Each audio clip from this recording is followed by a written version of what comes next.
Começa agora mais uma história da meia-noite.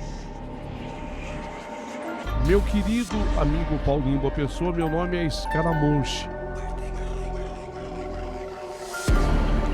A morte, sobre ela eu quero falar. A morte estava ao lado. A morte estava muito próxima.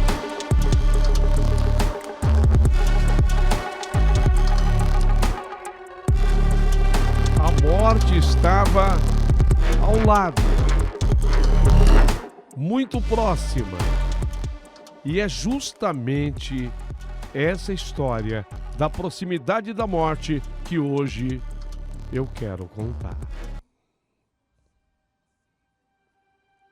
Eu fiz uma visita no Clube Veleiro do Sul, Rio Grande do Sul, e acabei lá adquirindo um veleiro da classe Snipe. O antigo dono desse veleiro já tinha colocado inclusive o nome nele de Dunga. Era o nome do veleiro, Dunga. Como eu tinha um amigo que era apelidado de Alemão pela vasta cabeleira branca dele, e o alemão manjava demais de barco à vela, ele me deu as primeiras lições para amansar o Dunga, o meu veleiro. O veleiro que eu tinha comprado, o Dunga. Nós dois nos divertíamos muito com o Dunga nas águas próximas à praia. E às vezes nós íamos de Ipanema até no lado oposto, que é a Praia da Alegria, onde almoçávamos um galeto e sempre exibindo o Dunga. A gente mostrava o Dunga para todo mundo. O Dunga, o barco, tinha 2 velas e um mastro de 6 metros de altura. E tudo nele funcionava, sim, mas com o vento. Motor? Motor para quê? Motor para quê? Se o Dunga era movido ao sabor do vento. Você vai entrar comigo dentro do mar e embarcar comigo no Dunga a partir de agora.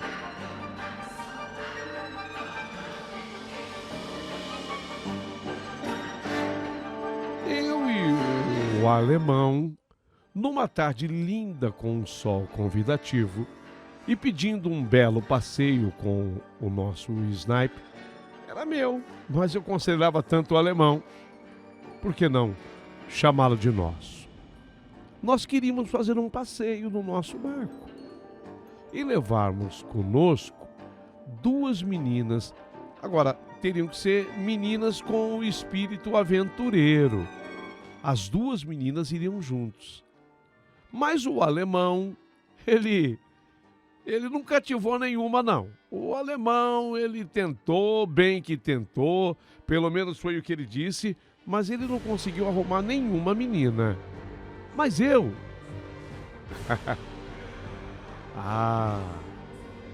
eu consegui. Sim, eu consegui. Eu consegui uma menina aventureira para que ela fosse conosco.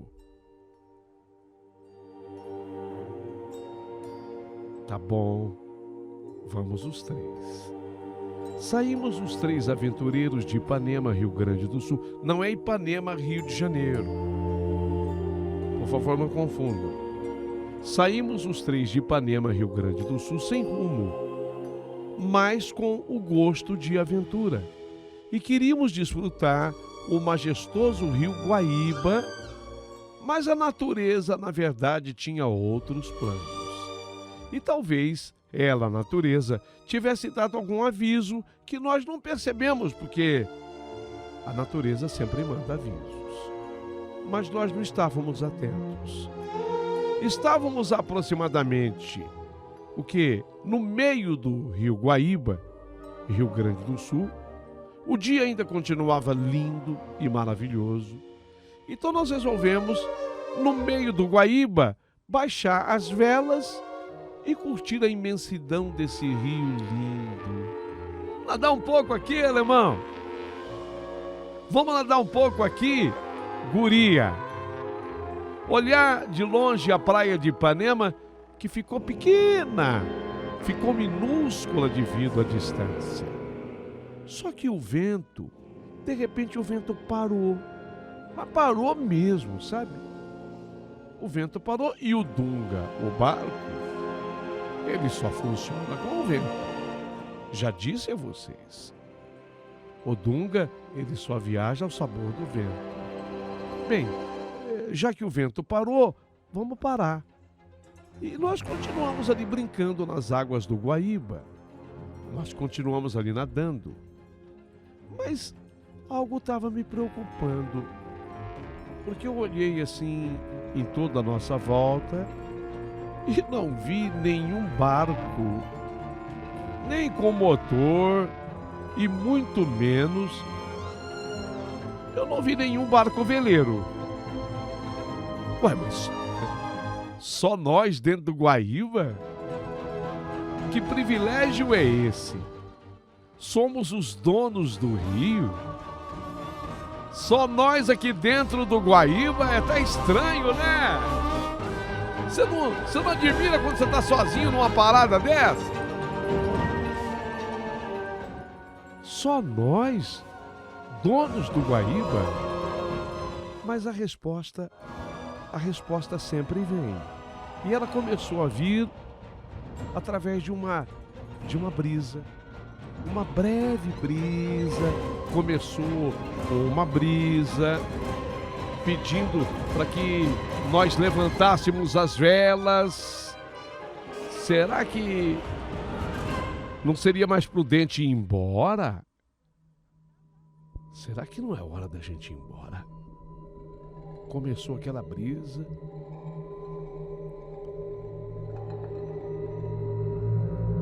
Foi que fizemos. Vamos embora. Mas a brisa, ela foi se tornando cada vez mais forte.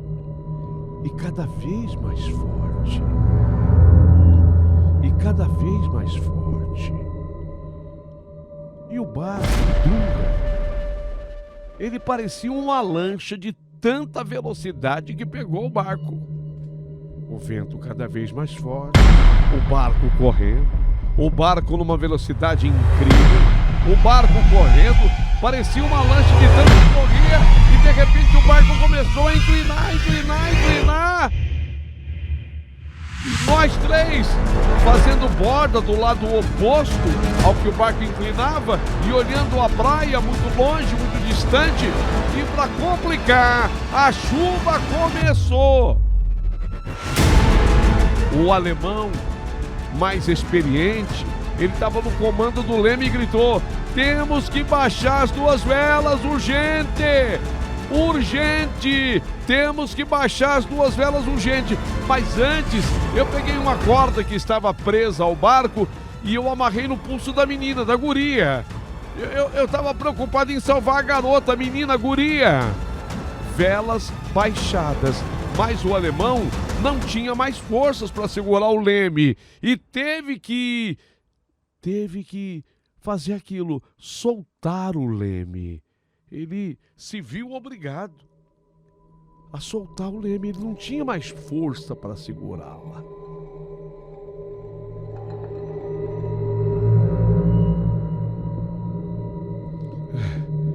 Desculpa, eu tive que soltar o leme. Eu já não aguentava mais.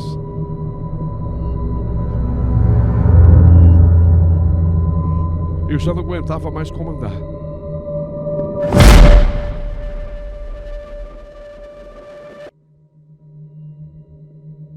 O temporal veio com força total. Arrancou o leme que era preso com grossos parafusos, mas arrancou com tudo.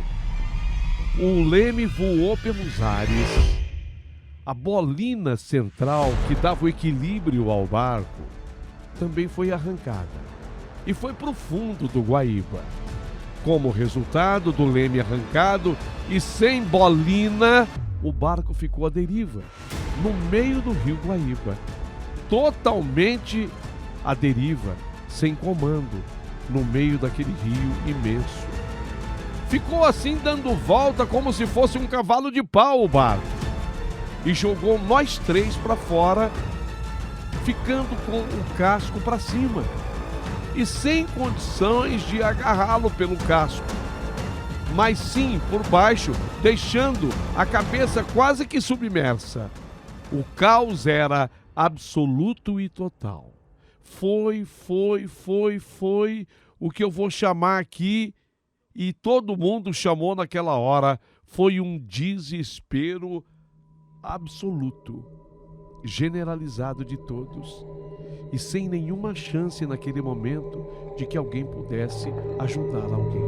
A menina, coitada, a guria, desesperada, ela tentava se agarrar em mim, mas naquele instante era cada um tentando se auto-salvar. Posso usar essa expressão, né? Tentando se salvar a si próprio, para posteriormente tentar ajudar alguém. O meu medo foi grande, mas não chegou a ser desesperador. Sorte que a corda que eu prendi no pulso da menina, da guria, a mantinha em contato com o barco, e ela conseguiu uma forma de também segurar-se no barco. O alemão estava enrolado nas cordas do próprio barco, que também o mantinha preso. Se alguém com um temporal ameaçador se desgrudasse do barco, não iria sobreviver. Não. Longe do Dunga, longe do barco, não haveria vida. Era muita chuva, era muito vento. Muita chuva e muito vento. Tudo ao mesmo tempo.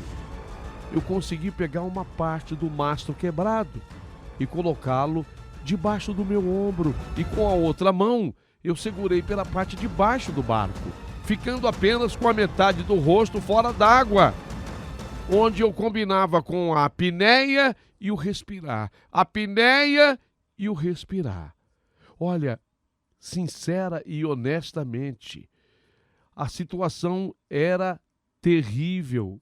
A situação era horrorosa. Eu não sabia quanto tempo eu iria resistir daquele jeito. Eu não tinha sequer ideia. Quanto tempo eu vou resistir? Eu comecei a ouvir vozes. Acho que a apneia, faltava oxigênio no meu cérebro. Começou a faltar oxigênio. Eu comecei a escutar vozes. Eu comecei a escutar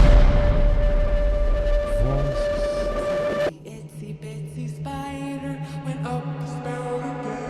Uma voz distante. Será que eu estou morrendo? Será que a morte é assim? Será que a morte é desse jeito?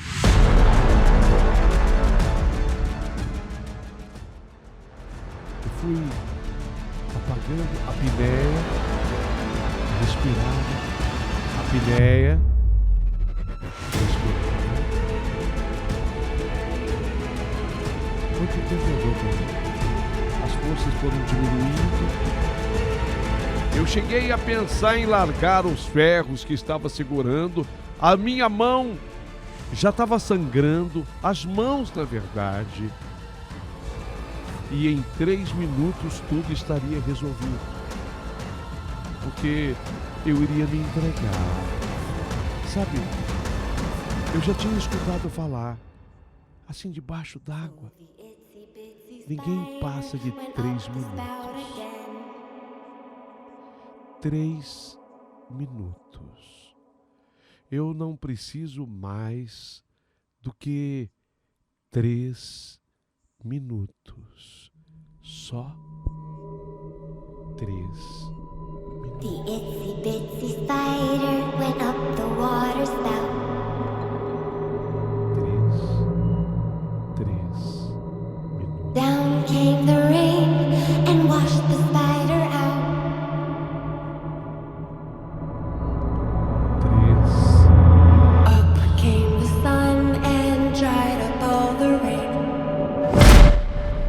Mas de repente, o instinto da sobrevivência falou mais alto. Eu não consegui largar. Mesmo assim, não fiquei com medo de morrer.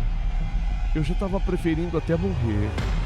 Ou sobrevivo ou não. São opções únicas. Mas a sorte começou a conspirar.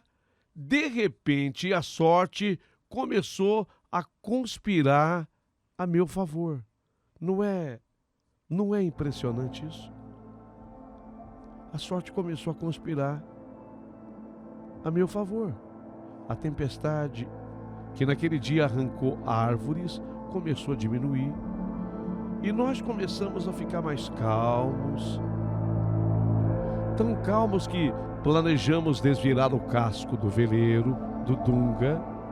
Na primeira tentativa, ficamos os três num dos lados, fazendo pressão, e o barco desvirou por cima de nós e voltou a ficar emborcado. Mas na segunda tentativa, a menina e o alemão fizeram pressão com os corpos e eu, no lado oposto, o segurei e o barco ficou com a proa para cima. Ufa! Ufa! O barco ficou com a proa para cima. Posteriormente, colocamos a menina em cima do barco, que estava completamente cheio d'água, e nós com o corpo ou os corpos submersos e agarrados de uma forma mais cômoda. Se subíssemos, o barco poderia afundar com todos. Nessa posição, e o tempo sem chuva, o vento foi diminuindo, foi ficando mínimo, ficamos à espera de um salvamento. Mas foi na encosta de um mato que vimos um barquinho a motor vindo na nossa direção. Ei! Ei! Aqui! Aqui, ó! Ei!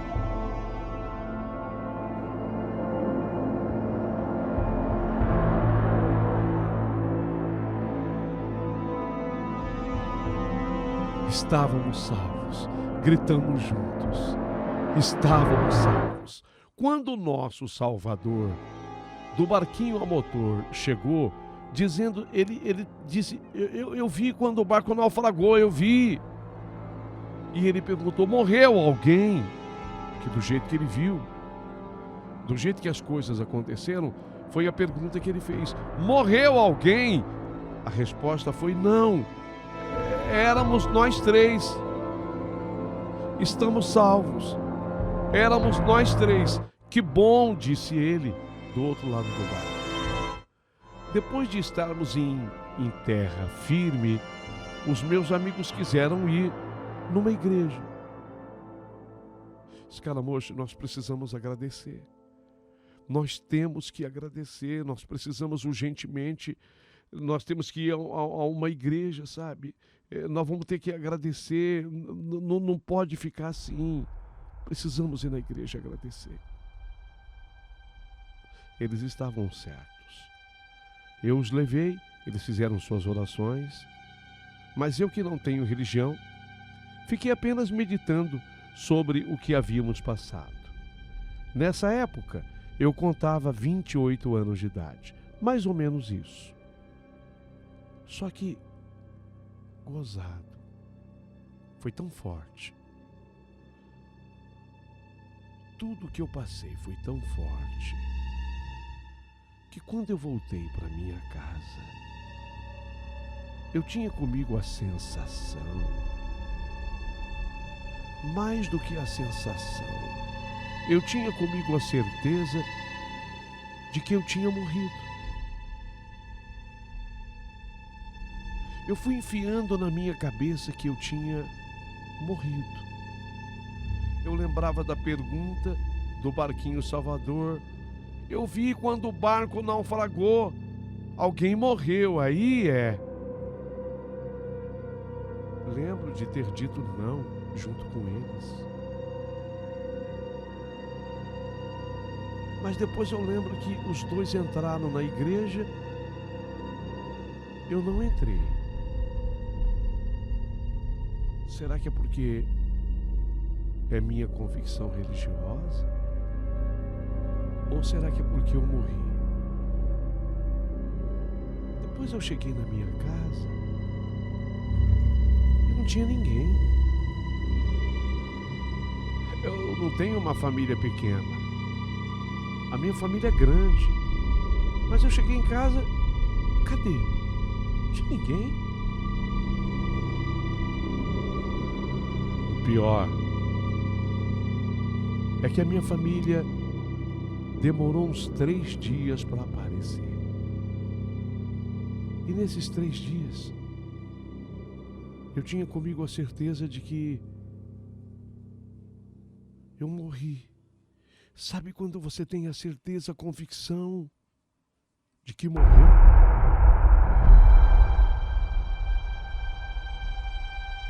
Três dias.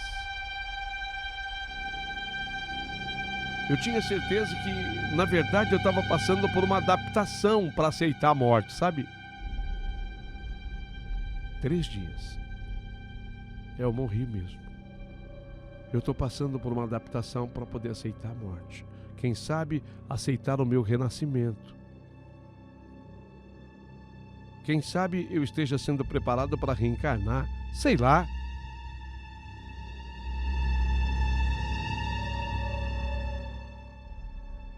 Não. A minha família voltou. Todos me abraçaram. E quando eu contei tudo o que aconteceu, todo mundo chorou. E aí, 3 dias depois, eu tive a certeza de que eu estava vivo. Só que vocês não vão acreditar numa coisa. Depois disso, eu nunca mais vi o alemão, o meu amigo. Nunca mais me encontrei com o alemão. E a menina? E a guria? Eu até esqueci o nome dela. Eu até esqueci o nome dela. Obviamente que eu tinha certeza absoluta de que eles tinham sobrevivido. Se eu sobrevivi, eu os levei à igreja. Mas eu nunca mais encontrei com o alemão e nem com a guria. Estranho, né? Não, é apenas uma coincidência. Aliás, apesar de não ter religião, eu sempre elevo o pensamento no Ser Supremo e espero, sinceramente, que o alemão e que a guria tenham conquistado também os seus objetivos e que tenham sido bastante felizes. Tomara a Deus. Porque essa sempre foi a minha torcida. Sempre foi.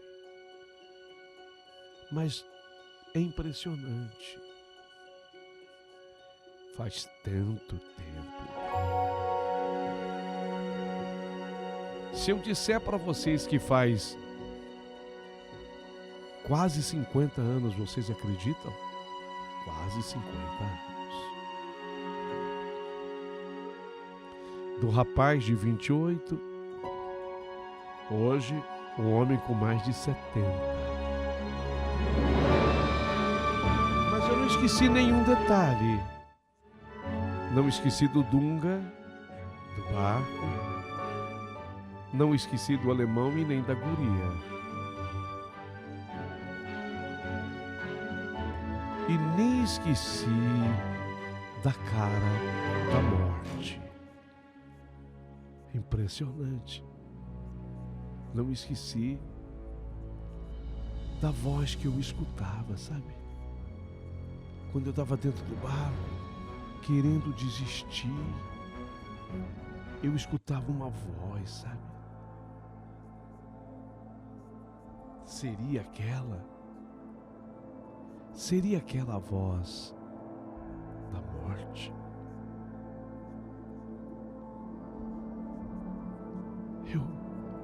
Eu me questiono. Eu me pergunto até hoje.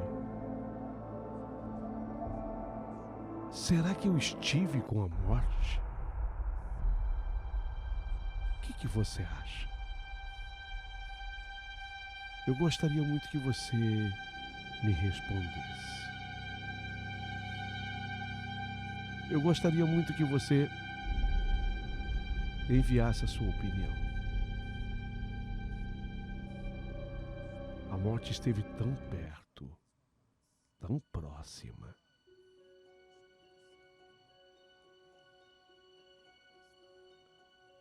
Será que eu escutei a voz dela?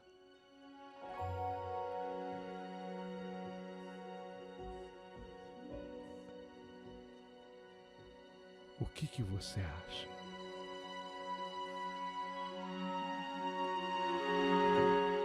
A morte, quando ela se aproxima, será que ela tenta conversar com a gente?